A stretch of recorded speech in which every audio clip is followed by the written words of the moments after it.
Hello and welcome back to another Infinity Train Rambling Reviews, and oh boy, I'm gonna need a minute. One sec, let me just take a stand up, I'm gonna walk around a little bit, like just move around the room, just sit back down, here we go, okay.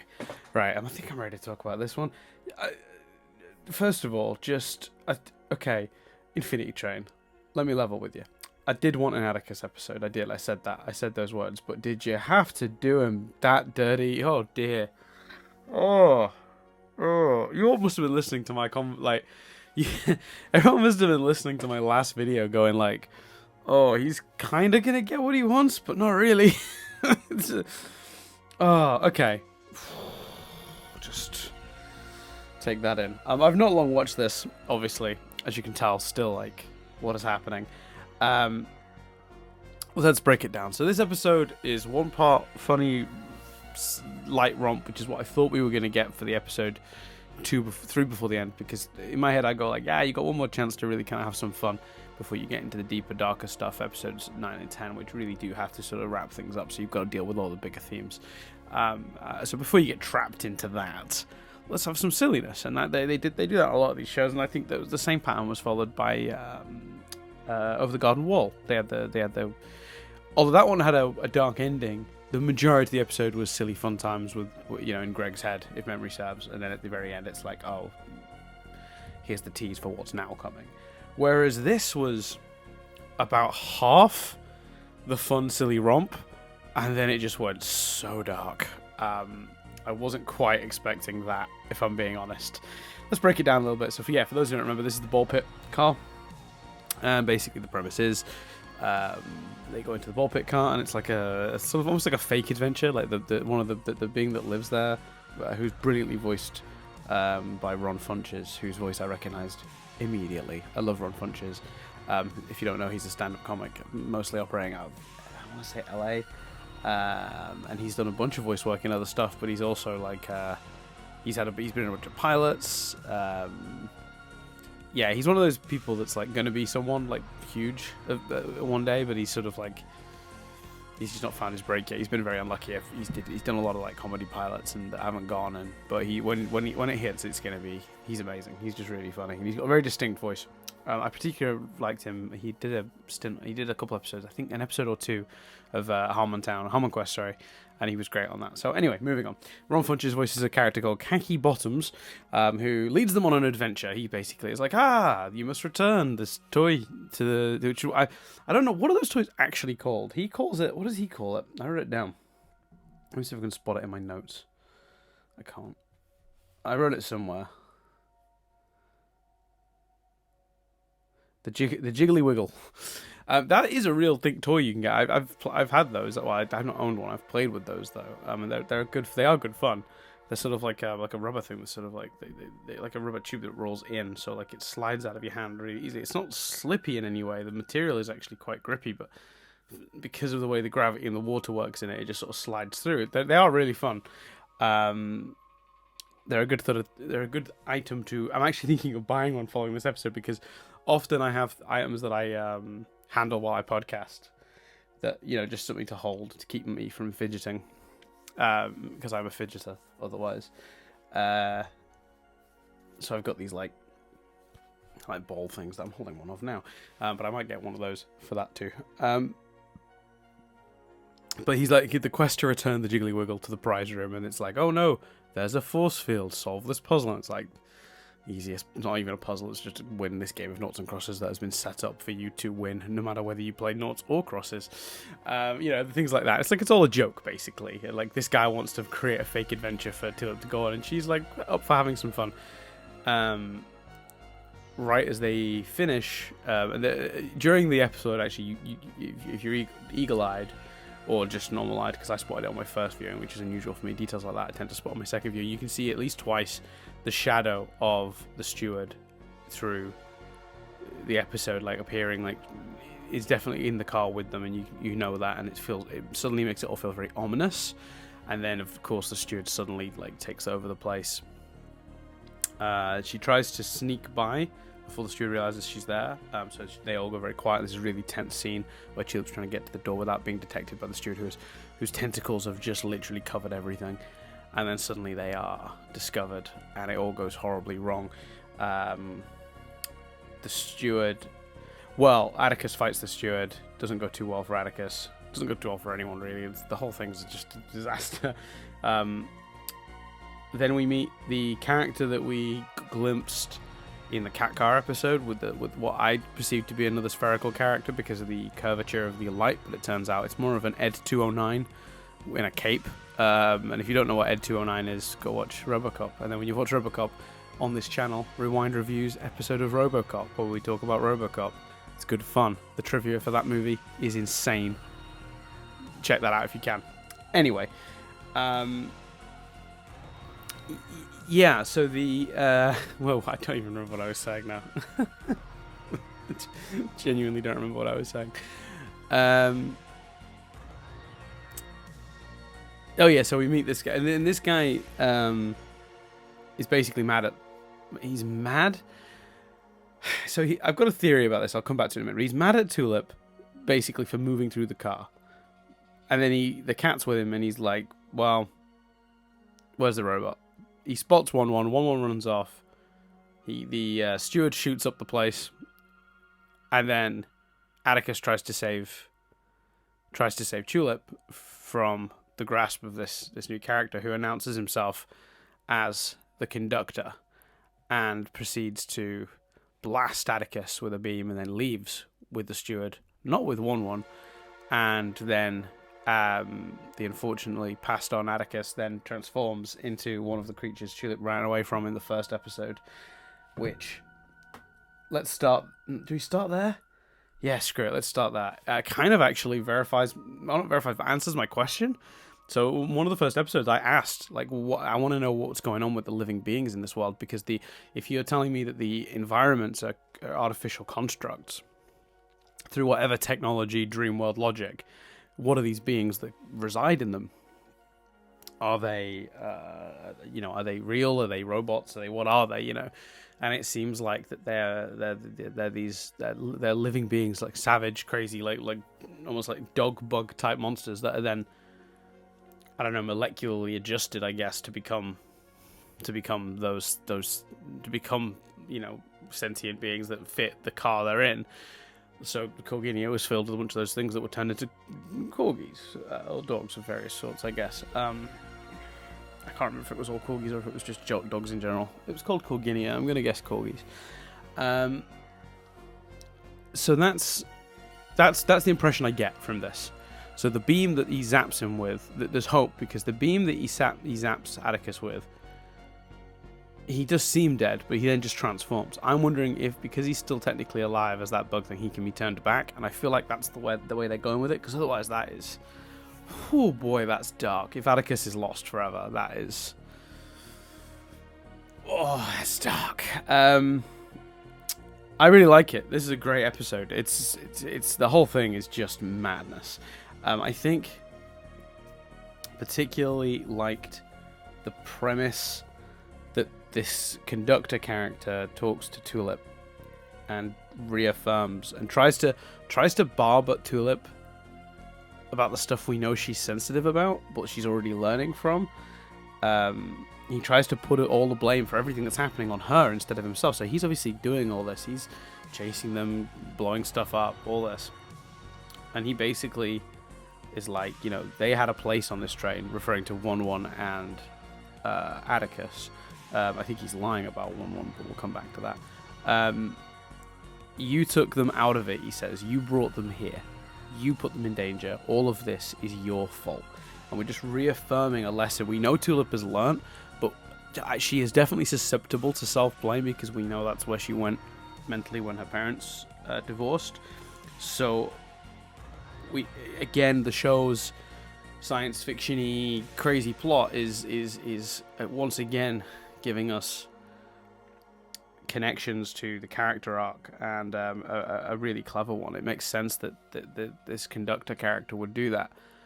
I'm not convinced the character is the conductor, because I have developed this slowly developed this theory about the train's purpose being to help people learn about themselves. And this conductor character, well, first of all, they're not in the credits, which I find suspicious. Because I haven't mentioned this yet, but oh my god, did I recognize that voice? Couldn't figure it out. I desperately recognized that voice. I don't know if it was the accent, the voice, because it does seem to be modulated slightly, but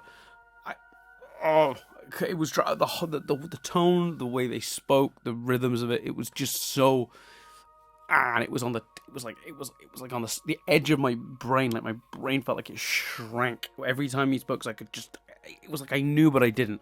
My brain recognized it so much, could not figure it out. So I very, very openly kept my eyes on the credits. Like, who was it? Who was it? And I can't go Googling it because, of course, I don't want spoilers. But it actually helped me develop a theory because they're not in the credits. And I find that suspicious. Because I think you would credit the person who voiced that character. The steward had one line in one of the early episodes and was credited. The conductor, in quote marks, had many lines and was not. So I think the conductor, as we know them... First of all, here's my evidence for it not being the conductor. One, why would you not credit them at this stage?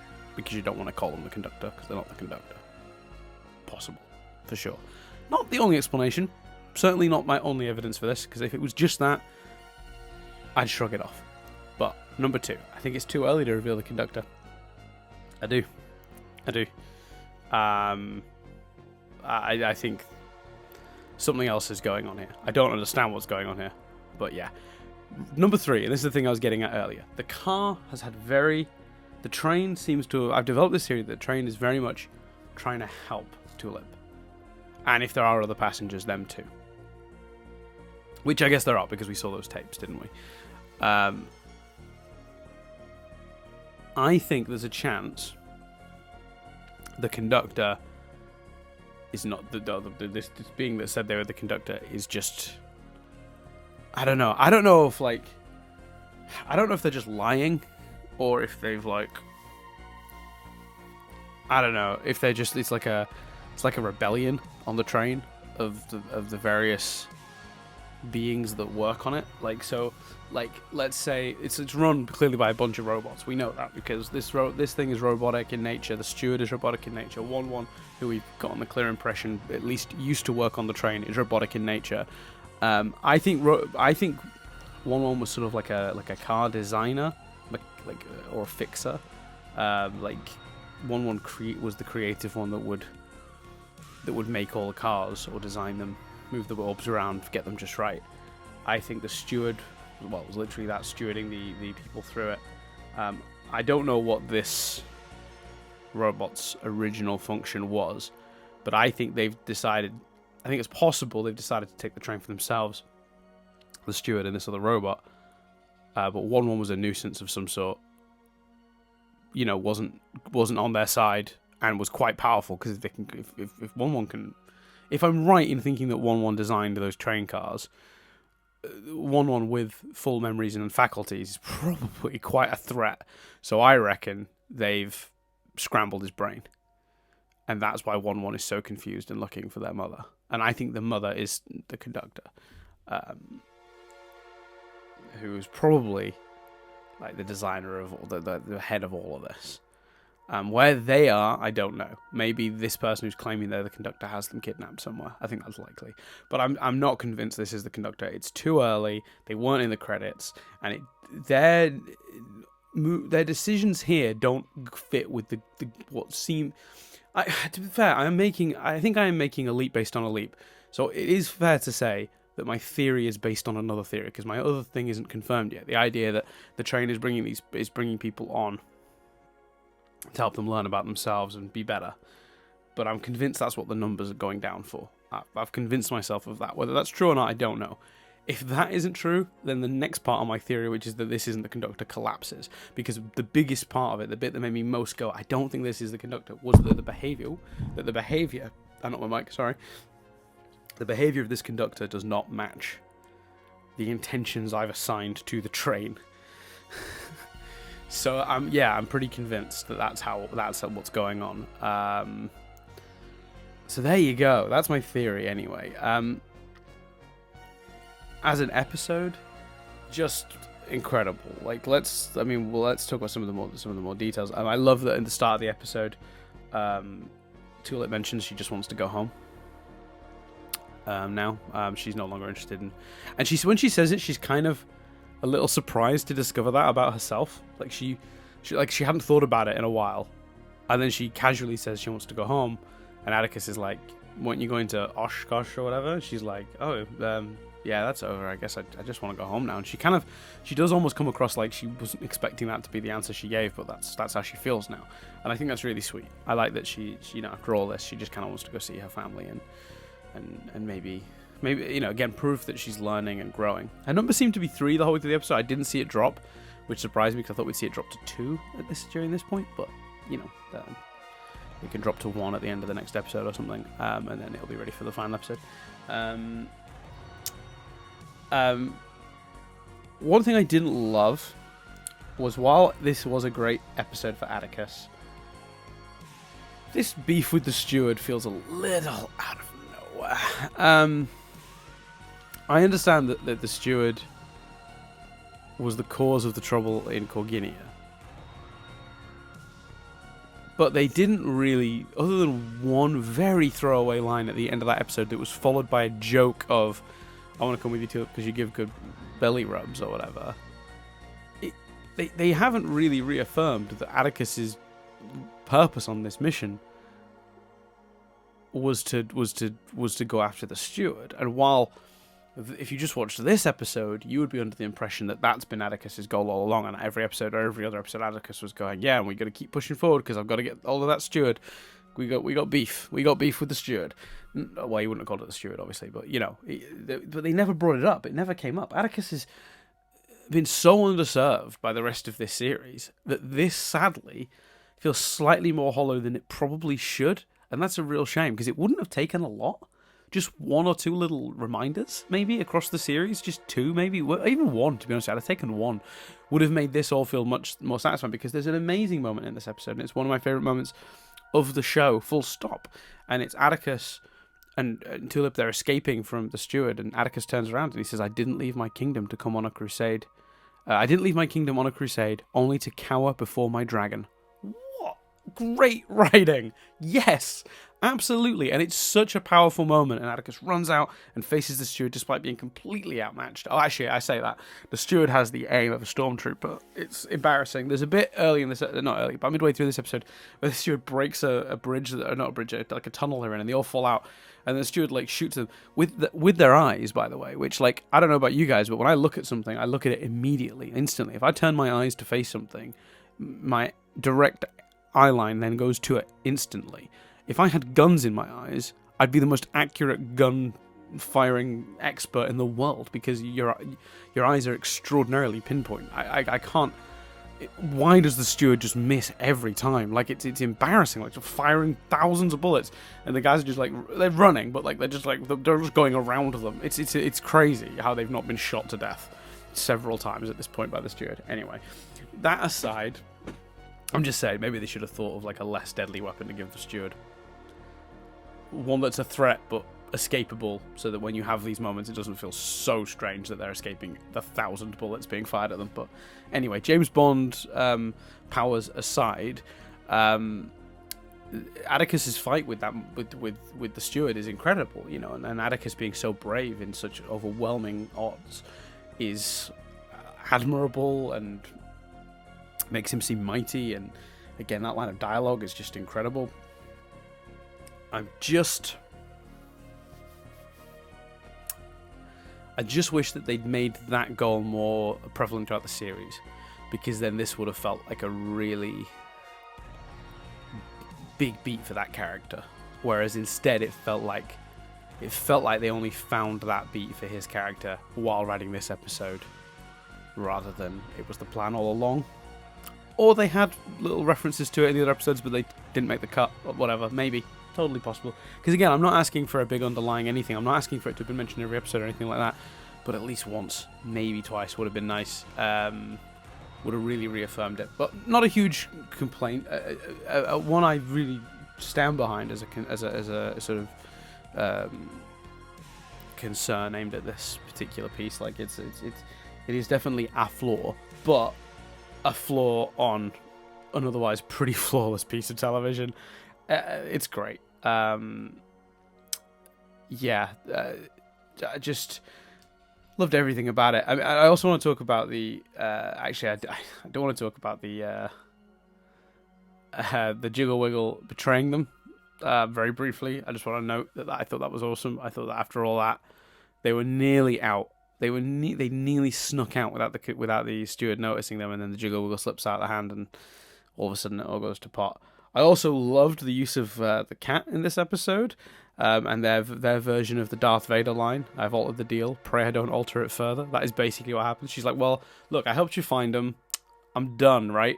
Like, I can go, yeah? And like the I'm gonna name them the false conductor going forward. How about that? Oh, that I tell you what, that is bad though, because that is planting a flag I'm about to be embarrassed by. Why do I do this to myself? No, I'm gonna plant a flag on that one. I don't think they're the conductor. He says, slowly planting his flag with a lot of hesitation, because I'm about to get yelled at in the comments, I don't doubt. I'm recording this after only one episode of this podcast has gone out, by the way, so, yeah. Anyway. What was I saying? Yikes, I've forgotten. Who knows at this point? No, like, yeah, my brain just died in my mouth. Oh yeah, the cat goes after because he basically like, okay, no, you brought them here, that's great, but no, I want you to go fetch me the robot. So the false conductor wants the robot, wants it real bad. So the cat goes after it, and then the steward just shoots the place up. I'm scratching my head like, didn't you want that robot? You've just buried under a mass pile of pipes and stuff. All right, you're having a conversation with Tulip. Okay, now you're leaving? You're leaving? Didn't you want the robot? Or are you just assuming the cat's going to return it to you? It can't be that important if you're just like, the cat will find it. I'm baffled. A little bit baffled by the false conductor's behavior in this episode. That element of it just doesn't line up for me. I don't understand the intention. You want the robot? Or you want the robot dead? Because if you want the robot dead, there's really no point in sending that cat after it. You got Captain Shit Aim over there, just like blasting the place up with bullets. Like, you know, if your goal is just to destroy one, you cool, you can do that. Keep at it, like, you're good. You definitely don't need to send Captain Janeway in after it. It's a really strange move. So my assumption is that he wants one, but then he just leaves. Like, oh, okay, I guess the cat's got this? Like, what James Bond shit is this? We've already had the James Bond being able to dodge all the bullets thing. Now we've got the villain who's just like, this problem will solve itself. I'm off. I'll just leave the hero to their fate. I've definitely won. It's very strange to me. But yeah, I found it interesting as well that the false conductor was saying, like, you will cease your journey. Why is her progress such a problem? I don't know. I really don't know. I do not know why her progress is such a problem. It's very strange. Well, it's not strange. It's just I just don't know yet. I guess like that's one thing I don't even have a theory on. I don't know why Tulip moving through the carriages is such an issue. I mean, I know the first thing the steward said to Tulip was "return to your seat," which again I suppose goes against my idea that they want them to move through the train and learn about themselves. Or if I'm right, then the false conductor is trying to put a stop to that, and Tulip's a pain in the ass because she's still going, and the steward is keeping all the other people just trapped with tapes or whatever, with the tapes that put you in your dreams, which were referenced again here. I thought that was interesting. It was a nice touch, sort of reaffirm what we've already done. Yeah, so before I finish this one, I just want to add a few things, because we're about to get to the last two episodes, obviously, and I didn't want to, in the first couple episodes, talk about the visuals or the music or any of the sort of overall showy stuff, because it was too early really to say for sure about that stuff. I wanted the show to find its visual style, and I just wanted to see a chunk of the show. So I've not really talked about some of the wider stuff, but to briefly review that stuff. I mean, first of all, the soundtrack is incredible. I love the way the synthetic music sort of has these 80s vibes, but it also, and it's the music you're hearing under me now, I like the way it almost mimics the sounds of a train, while also being a completely badass piece of music in itself. I love it. It's a great theme. I think it's called Running Away.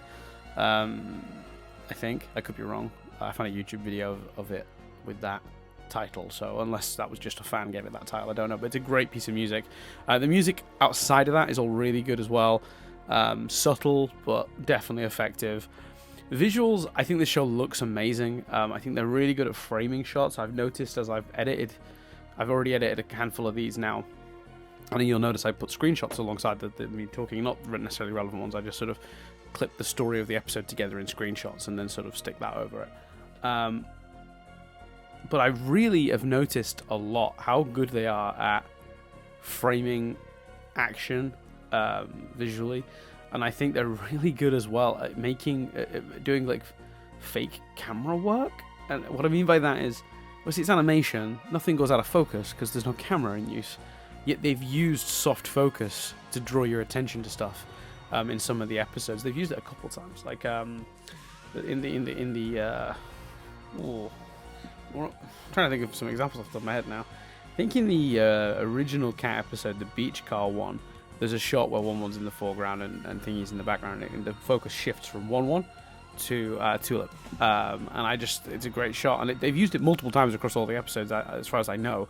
And it's just a really nice technique. I don't think I can think of many animations that do that. It does make it feel more filmic, gives it a real sense of style.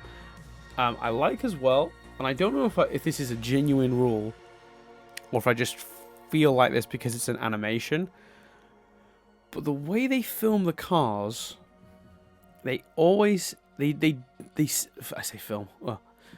the car. It's always left to right. I could be wrong, but it feels like we're always looking at it like they've removed the wall, like on a sitcom set, the fourth wall, and we're looking at it that way until it's moving across the level left to right, like a video game. I feel like that's intentional. I could be wrong. There could be plenty of examples of that not the case, but when they show her traveling through a car, it is usually they show her on the left side of the screen moving towards the right side of the screen, like an old Mario level or an old Street Fighter level, or one of those things. Like 9 times out of 10 they do that, and I think that's thematically really clever, but also just a ton of fun. Like, yeah, I love it. Like, because it's subtle. It's really subtle, and I don't even know if it's like a rule of thumb exactly, but it's definitely, I feel like more often than not they always show her moving one way across to the other, like that way. And I know, and the thing is, if you there's no reason you couldn't film it from the other side and have her going right to left, but they always keep that momentum feeling left to right, to give you a sense of forward, not back. Because if you put that camera, if you remove the opposite wall and put the camera on that side, then she's moving the other way. And you want to give this left to right forward motion impression as well, just in terms of making it look like she's making progress, but also as a reference to video games where that was those old 2D platformers where that was your progression. So yeah, just a really neat detail. I'm trying to think of anything else about the visuals and music and stuff that I like, or the overall presentation of the show, before we get into the finale. No, I think that's it. It's just it's a good show. It's a really good show. I can't wait. I'm excited for the second season. I've not even finished the first one. Strats. But I will be finished by the time this goes out. So I'm very excited. Yeah, like, just 10 points. Just what a great show. I when I'm finished this, I'm going to tweet at the creator and just thank him for some just stunning work. It's really good. I knew it would be. I knew I'd love it. But it was excited for the show for so long before it came out. But yeah, It's just and let me hope that let's just hope that some of my theories are right. On the basis of, I don't want to have the same track record on Infinity Train that I have on Steven Universe for theorizing. But anyway, you guys already know, and you're already mocking me in the comments. I should have learned my lesson on this. I think if I do this for season 2, I'm just not going to theorize at all. I'm just going to review oh, it was good, it was bad, this, I liked this, I didn't like this, instead of going, oh, I think it might be, because if I do a lot of that, and you guys are already ahead of me, and you know, it's just an exercise in me embarrassing myself, isn't it, really? But other than that, thank you so much for watching. I've been Dan, and I'll see you on the next one. Oh, in fact, no, let's do it right. I've been Dan, and I'll see you next time as we discuss the past car.